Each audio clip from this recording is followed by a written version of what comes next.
Yo les gars, c'est Selka. Désolé pour ma voix, je suis un peu malade en ce moment, mais j'en ai parlé dans ma dernière vidéo et je voulais vous faire une série où je montais un compte. Là, j'ai mis en l'occurrence 1000 $, ok, 1K, et je vais essayer de le monter le plus haut possible. On vise les 100K, ok, dans l'idéal, mais je veux dire, l'objectif c'est juste de monter le compte le plus haut possible durant cette période de bull run, ok. D'abord, plusieurs trucs à dire. Dans cette vidéo, je vais pas trader. Je veux simplement vous mettre en place les règles que je vais utiliser, les objectifs, ainsi que le pourquoi j'utilise telle plateforme, etc., etc. Mais dans les prochaines vidéos qui vont venir, je vais prendre des trades en direct, un peu avec vous. Et vous expliquer un peu les trades que je prends. Et c'est le but en fait de cette série, c'est pas de vous montrer comment faire de l'argent, ok, même ma chaîne au complet, le but c'est pas ça entre guillemets, c'est plutôt de autobiographier mon aventure sur les cryptos. C'est surtout ça. Je le fais d'ailleurs pour moi plus que pour vous, ok. Vous c'est un bonus. D'ailleurs je vous remercie tous ceux qui me suivent, mais d'abord la chaîne est pour moi. Donc s'il y avait 0 abonnés, 0 vues, je ferais quand même des vidéos, ok. C'est vraiment pour que moi je puisse revoir ces vidéos là et me dire ok, ton aventure était comme ça, etc. Puis en apprendre davantage sur mes erreurs et sur mon parcours, ok?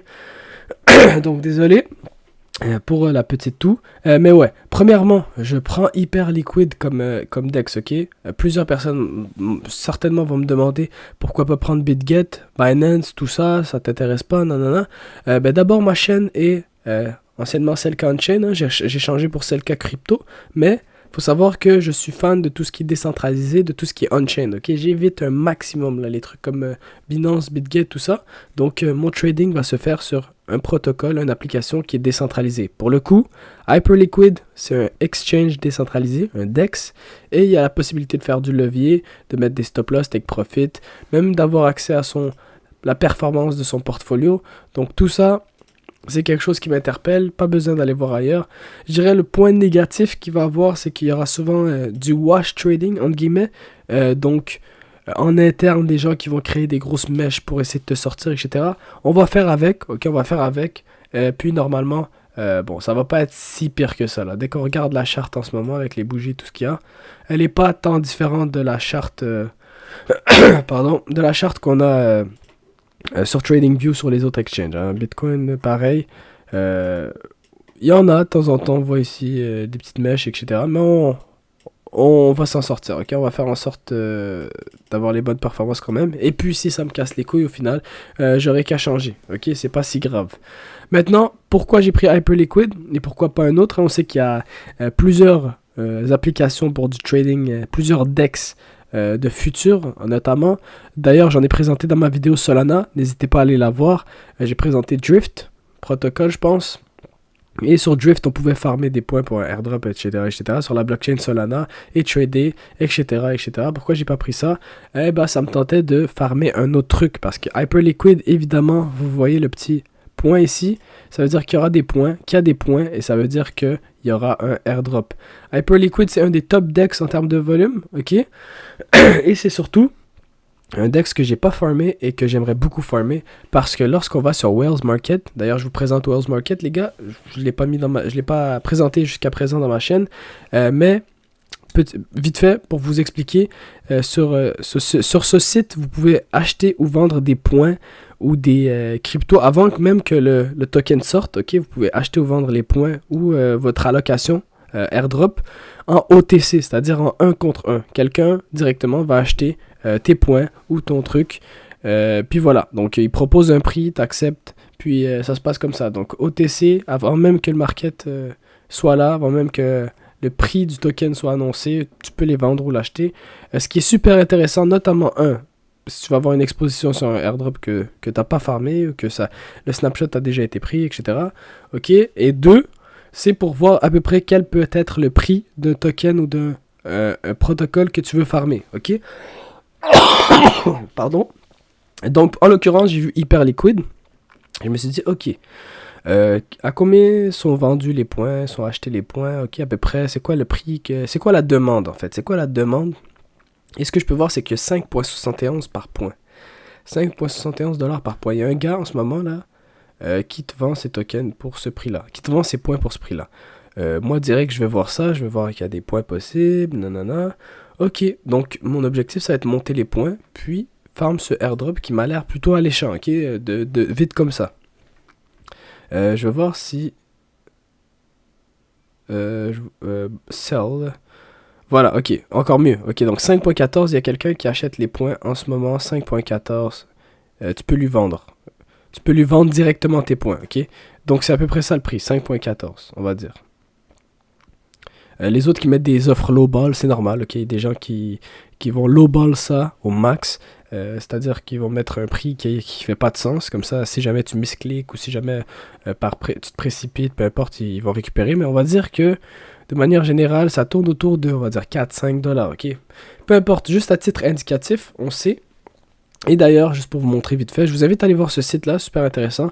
Pour le Drift Protocol, ceux qui ont formé Solana, voilà, c'est à peu près ça. Le prix des tokens des gens, il y en a un qui veut acheter 1000 points pour 1,71$ par point. De mémoire, je pense que j'ai autour de ça, 1000 points, donc peut-être un peu moins. Donc c'est pas mal, hein, en tout cas, bref. Pour voir, je vous invite à aller checker. L'inconvénient, c'est que tu dois mettre l'équivalent en collatéral au moment où tu vends des points. Ok. Ça, c'est pour éviter que, au moment où ça sorte, tu ne respectes pas la condition. Ok. Je sais pas totalement comment ça fonctionne le truc. J'ai jamais utilisé Wells Market en tant que tel, mais j'y vais pour voir les prix. Puis les offres des fois, ok? Mais en tout cas, c'est pas une vidéo pour Wells Market, donc je fais juste montrer ça comme ça. Ce qui nous intéresse, c'est savoir Hyperliquid, combien ça peut être rentable au niveau du airdrop. Donc au pire des cas, si je perds le 1000 balles, on va dire, on sait pas, mais imaginons je perds le 1000 balles, je risque quand même de faire assez de points pour récupérer une bonne somme, si ce n'est pas tout. Si ce n'est pas même faire du profit, ok? On va voir au fil du temps, mais bref. Là, c'est que je farme un airdrop et en plus je peux trade, faire ma petite série, monter en futur. Et même s'il n'y aura pas énormément de paires, on en a quelques-unes, mais même s'il n'y en a pas énormément, le levier n'est pas fou non plus, c'est correct. On va s'adapter, puis pour moi, ça vaut le coup. Donc c'est pour ça que j'ai choisi Hyperliquid. Maintenant, prochaine étape que je voulais faire, c'est vous expliquer un peu comment je vais gérer tout ça. Donc désolé, comment je vais gérer tout ça? J'ai mon petit journal ici de trading, ok, on va dire que j'ai monté. Je vais essayer d'utiliser ça, ok, je vais essayer de m'en servir pour garder ça propre, à jour. Le but, ça va être d'être discipliné un peu sur les décisions. Je dis un peu parce que le but, surtout, c'est de respecter les règles qu'on va s'imposer. Très important, y aller en mode robotique, ok, ne pas y aller sur la hype, et surtout checker les setups, ok. Ce que je veux vraiment faire, c'est trouver des setups. Pour ceux qui connaissent le Wave, puis pour ceux qui me connaissent, les setups de trading que je vais utiliser, je vais essayer que ça soit des setups 5 étoiles, ok. Mon but, c'est si j'augmente le risque, ok, si, admettons que je pars avec un capital de... Ah, là, je peux pas... Ouais, ok, je peux pas modifier parce que c'est en protégé, mais bref. Disons, je pars avec un capital de 1000$. Là, je peux pas le marquer. Mais 1000$, donc mon risque sur des setups M15, H1, H4, je vais y aller avec un truc du genre, ok? Donc 2%, 3%, 4%, dépendamment de la longueur du trade, le temps que je veux garder le trade, etc., etc. Ça va être à peu près ça, 2, 3, 4% que je vais utiliser. Donc 20$, 30$ et 40$ comme risque, ce que je peux perdre en un seul trade au maximum, ok? Vu que ça va se passer ainsi, je vais essayer de viser d'ailleurs que ça soit des très beaux setups. Ok, s'il y a un setup que j'ai le doute, que j'estime que le win rate de ce setup ne va pas être de plus de 60%, je vais l'éviter. Mon but, ça va être d'être profitable tout le temps. Je veux essayer, si possible, d'être profitable tout le temps. Donc, j'estime que le setup, il y a moins de 60% de chance. Donc, si je vois un régular un peu dégueulasse, ok, on va dire, si je vois... faudrait un exemple concret, mais si je vois... on va dire une montée, un drop comme ça et un truc comme ça. Je veux essayer de l'éviter, de chercher un autre setup, de chercher un setup un peu plus clean. Désolé, ça fait pas de sens en tant que tel sur mon dessin, mais ceux qui comprendront en fait que, voilà, le but c'est d'y aller avec un setup clean, que je vais juger clean. Je vais faire de l'analyse technique en direct, ok. Je vais juger vraiment clean. Et ensuite, je vais tenter le trade. Parce que, si je remonte ici, voilà, mon but, ça va être d'être profitable sur tous les trades et d'y aller pour du 3-1, 4-1, ok. Viser au minimum 3-1 et au minimum 60%. Comme ça, j'ai une bonne marge d'erreur pour être profitable. Hein. Si j'ai 30% de win rate et puis que je vise des ratios de 3 pour 1, je vais être profitable. Hein, à savoir, c'est très important. 40%, 3 pour 1, pareil, profitable. Cette charte super intéressant pour vous montrer à quel point vous avez de la marge sur ce qui est ratio versus win rate. Mon objectif, ça va être, comme j'ai dit, du 3 pour 1, 4 pour 1 au minimum. Okay, et de garder un bon win rate au-dessus de 60% en visant des bons trades. Comme ça, j'ai une petite marge d'erreur si jamais je me loupe sur certains forecasts. Okay? Ensuite, il y a toute une histoire de trading management, risk management. J'en parle tout de suite ici, mais trading management, il y a toute une histoire de comment rentrer dans le setup, tout ça. Ça, on va voir ça en direct. Inutile que j'en parle à l'avance. Mais pour les règles, concrètement, ça va être ça. Et pour ceux qui connaissent le wave, on va beaucoup se baser sur ces patterns-là pour entrer dans les trades. Okay? On sait que la tendance, grossièrement, elle est up, elle est en hausse. Donc, on va profiter des corrections pour entrer dans les trades. Et c'est ce qu'on va surveiller. Okay? Les patterns ici en vert, c'est ce qu'on va surveiller, ce qu'on va essayer d'analyser. Donc, voilà, j'ai quelques petites règles que je veux respecter. Pardon. Et voilà, ça va être simplement ça le but, monter le 1000 le plus haut possible. J'y pense encore pour ce qui est du risque. Peut-être monter de 1% chaque time frame. Peut-être 3, 4, 5. Parce que je me dis 5% au pire des cas pour un setup 4 heures. 5% c'est 50 balles. 50 balles, je peux perdre 20 trades d'affilée avant de perdre mon compte. Donc 20 trades d'affilée, ça m'étonnerait que je perde 20 trades d'affilée à un moment ou à l'autre. Et surtout que dans cette série, ça va scale. Hein. Si je suis rendu avec 1500$ dans mon capital plutôt que 1000, ben le 5% va être, à la place d'être 50$, ça va être plutôt 75$. Ok, ça scale up. Ça scale à la hausse aussi. Ok.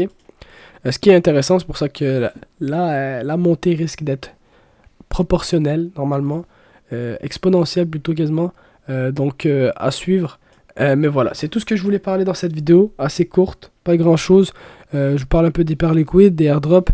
D'ailleurs, petite annonce, parce que j'ai pas eu l'occasion d'en parler. Je vais peut-être en parler dans ma prochaine vidéo où je farmerai un airdrop. Mais voilà, tous ceux qui ont suivi ma vidéo sur Solana, les airdrops de Solana, vous avez sans doute eu un airdrop de Wormhole. Je vous invite à aller regarder, ok, Wormhole.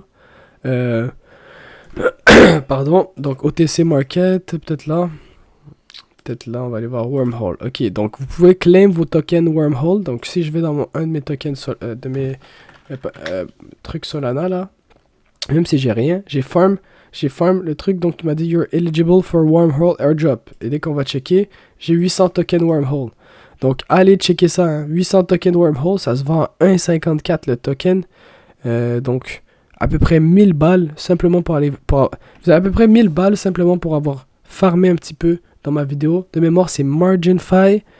Le truc, le bridge dans la vidéo de Solana, je me souviens plus. Je pense que c'est Mayan Protocol. Le bridge, si vous l'avez utilisé, vous avez le airdrop Wormhole. Je suis pas mal certain, ok? Fallait être early, par exemple. Fallait l'avoir utilisé dans les premières semaines que la vidéo est sortie. Mais ouais, vous avez sans doute un airdrop. Donc allez checker ça, les gars, c'est 1000 balles. Gratos comme ça. Même 1500 presque. Puis je pense que le token va être lancé autour de 2$. Donc pour moi, ça va être c'est un assez cool airdrop. Donc je vous invite à aller regarder. Et puis voilà, c'était ma dernière petite annonce. Maintenant, on va se retrouver pour la série au moment où je vais lancer ça. Je vais vous donner des nouvelles. Peut-être je ferai même la série avec une caméra, je ne sais pas trop, pour rendre ça un peu plus interactif. Mais sinon, voilà, c'est tout ce que j'avais à dire pour cette vidéo. On se retrouve pour la prochaine. À plus.